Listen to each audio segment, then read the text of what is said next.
ഇബ്നു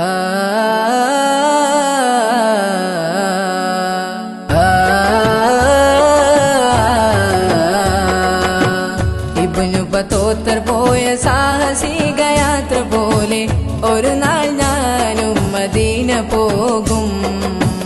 ഇരപ്പകൽ വേദ മണ്ണിൽ തിരു ഹബീബിൻ റൗള തേടി ഒരു നാൾ ഞാനും മദീന പോകും. തടയരുതെന്നെ പാവി എന്ന പേരിൽ തങ്ങളെ, തടയണ തീർത്ത് തകർക്കല്ല എനിക്കിനാക്കളെ. പറയാൻ അർഹതയില്ലെന്നറിയാമെങ്കിലും, പറയാൻ അർഹതയില്ലെന്നറിയാമെങ്കിലും പല നാളായി കൊതിച്ചൊരാഗ്രഹമാം തിങ്കളെ. ഇബ്നു ബത്തൂത്ത പോയ സാഹസിക യാത്ര പോലെ ഒരു നാൾ ഞാനും മദീന പോകും.